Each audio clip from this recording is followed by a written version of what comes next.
മുഖ്യമന്ത്രിയുടെ ദുരിതാശ്വാസ നിധിയിലേക്ക് കുഞ്ഞിളം കൈയിൽ സഹായവുമായി 5 വയസ്സുകാരി ആരുഷ. സൈക്കിൾ വാങ്ങിക്കുവാൻ കുടുക്കയിൽ സ്വരുക്കൂട്ടിയ പണം മുഖ്യമന്ത്രിയുടെ ദുരിതാശ്വാസ നിധിയിലേക്ക് ദുരിതബാധിതർക്ക് നൽകി മാതൃകയായിരിക്കുകയാണ് പുന്നത്തുറ ഗവൺമെന്റ് UP സ്കൂളിലെ UKG വിദ്യാർത്ഥിനി ആരുഷ രജിൻ.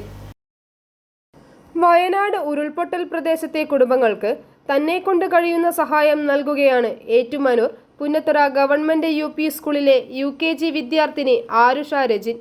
ഒരു കുഞ്ഞു സൈക്കിൾ എന്ന സ്വപ്നം മാറ്റിവെച്ച് മുഖ്യമന്ത്രിയുടെ ദുരിതാശ്വാസ നിധിയിലേക്ക് കുടുക്കയിലെ ചെറിയ തുക സംഭാവനയായി നൽകിയിരിക്കുകയാണ് ഈ കൊച്ചുമിടുക്കി. സൈക്കിൾ വാങ്ങിക്കുവാൻ കുടുക്കയിൽ സ്വരൂപിച്ചിരുന്ന ചില്ലറയും നോട്ടും ഉൾപ്പെടുന്ന സമ്പാദ്യവുമായിട്ടാണ് ആരുഷ ഇന്ന് സ്കൂളിലെത്തിയത്. വയനാട് ദുരന്ത മേഖലയിൽ ഉറ്റവരും ഉടയവരും നഷ്ടപ്പെട്ട് വിറങ്ങലിച്ചു നിൽക്കുന്ന കുടുംബങ്ങളിലെ പിഞ്ചോമനകൾക്ക് തന്നെ കൊണ്ട് പറ്റുന്ന ചെറിയൊരു സഹായം നൽകുകയാണ് ആരുഷ. പുന്നത്തുറ കോഴിക്കോട്ടപ്പറമ്പിൽ രജിൻ ആര്യ ദമ്പതികളുടെ മകളാണ് 5 വയസ്സുകാരിയായ ആരുഷ. ഉരുൾപൊട്ടലുമായി ബന്ധപ്പെട്ടുള്ള വാർത്തകൾ ദിവസവും ദൃശ്യമാധ്യമങ്ങളിൽ ആരുഷ കണ്ടിരുന്നു.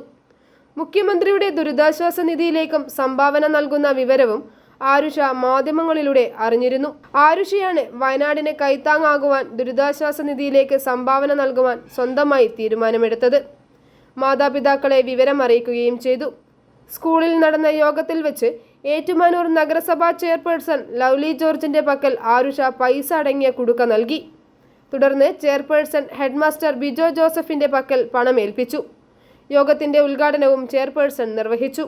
ഒരു കൊച്ചുകുട്ടി സൈക്കിൾ മേടിക്കാൻ, ഇപ്പോൾ ഇവിടെ സാറ് പറഞ്ഞതുപോലെ പിള്ളേർക്ക് ഏറ്റവും ഇഷ്ടമുള്ള ഒരു വാഹനമാണ് സൈക്കിള്.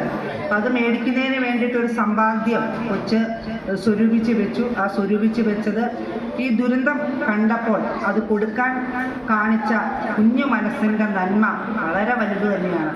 കാരണം നമ്മൾ TV-യിലൂടെ ഒക്കെ കാണുകയാണ് ഓരോ ദുരന്തങ്ങളും ഓരോരോ പ്രശ്നങ്ങളും.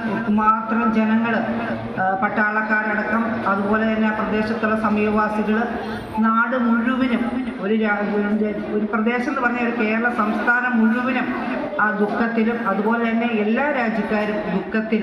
കാരണം ഇന്ന് കിടന്നുറങ്ങി നാളെ നമ്മുടെ പ്രദേശമോ ഒന്നുമില്ലാത്തൊരു തരത്തിലേക്ക്, ഒന്നുമില്ലാത്തൊരു സാഹചര്യത്തിലേക്ക് നിറകണ്ണുകളോടുകൂടി നേരം വെളുക്കുമ്പോൾ ചുറ്റുപ്രദേശം നോക്കുന്ന ജീവിച്ചിരിക്കുന്ന വ്യക്തിത്വങ്ങൾ അവരുടെ ഉറ്റവരെയും ഉടയവരെയും ഒക്കെ നഷ്ടപ്പെട്ട് വളരെ ദുഃഖകരമായിട്ട് പോകുന്ന ഒരു സാഹചര്യം കാണുന്നവരുടെ ഹൃദയം നുറുക്കുന്ന കാഴ്ചകൾ.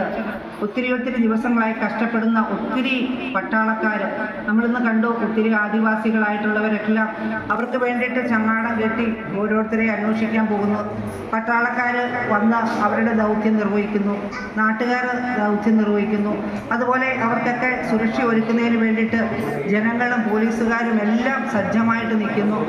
അവർക്ക് കൈത്താങ്ങായിട്ട് ഒത്തിരി ജനങ്ങൾ മുഖ്യമന്ത്രിയുടെ ദുരിതാശ്വാസ ക്യാമ്പിലേക്ക് സംഭാവനകൾ നൽകുന്നു. അപ്പോൾ നമുക്കും അഭിമാനിക്കാം. നമ്മുടെ ഈ സ്കൂളിൽ, പുന്നത്തുറ സ്കൂളിൽ പഠിക്കുന്ന ഒരു കൊച്ചുകുട്ടി അതിൻ്റെ സമ്പാദ്യം, സൈക്കിൾ മേടിക്കാൻ വെച്ച സമ്പാദ്യം നമ്മുടെ മുഖ്യമന്ത്രിയുടെ ദുരിതാശ്വാസ ക്യാമ്പിലേക്ക് നൽകുന്നതിനായിട്ട് ശ്രമിച്ചു. അത് അവരുടെ മാതാപിതാക്കൾ തന്നെ നമ്മുടെ സാറിനെ അറിയിച്ചു. സാറ് അത് ഒരു കൊച്ചുകുട്ടിയുടെ ഈ പ്രവർത്തനം ഒരു നന്മയായിട്ട് കരുതി അത് മറ്റു കുട്ടികൾക്കും അത് ഒരു പ്രചോദനമാകണം. ഏത് കുട്ടിയും വളർന്നു വരുമ്പോഴേ മറ്റുള്ളവരോട് കരുതലായിരിക്കണം, തണലായിരിക്കണം, സ്നേഹമായിരിക്കണം. അത് എപ്പോഴും നമ്മൾ ചിന്തിക്കേണ്ട ഒരു കാര്യമാണ്. മറ്റുള്ളവർക്ക് പങ്കുവെക്കുക എന്നെല്ലാം കൊച്ചുകുട്ടികൾ ഇപ്പോൾ ശീലിച്ച് വളരാം ഒരു പരിധിവരെ. കുരുന്നുപ്രായത്തിലെ സമ്പാദ്യശീലം വളർത്തി സഹജീവികളോട് സഹാനുഭൂതിയും പ്രോത്സാഹനം നൽകുന്ന ആരുഷയുടെ നന്മ നിറഞ്ഞ മനസ്സ് പ്രോത്സാഹിപ്പിക്കേണ്ടതാണെന്ന് ചെയർപേഴ്സൺ പറഞ്ഞു. ആരുഷയ്ക്ക് ചെയർപേഴ്സൺ പൂച്ചെണ്ടും നൽകി. വിദ്യാഭ്യാസ standing committee chairperson doctor S. Beena അധ്യക്ഷത വഹിച്ചു. വിദ്യാഭ്യാസ സ്റ്റാൻഡിംഗ് കമ്മിറ്റി അംഗവും കൗൺസിലറുമായ Bibeesh George, SST president MK Sugathan, PTA president Josmi Joseph, school headmaster Bijo Joseph, staff പ്രതിനിധി ജോബിൻ KJ തുടങ്ങിയവർ പ്രസംഗിച്ചു. i4U news, Ettumanoor.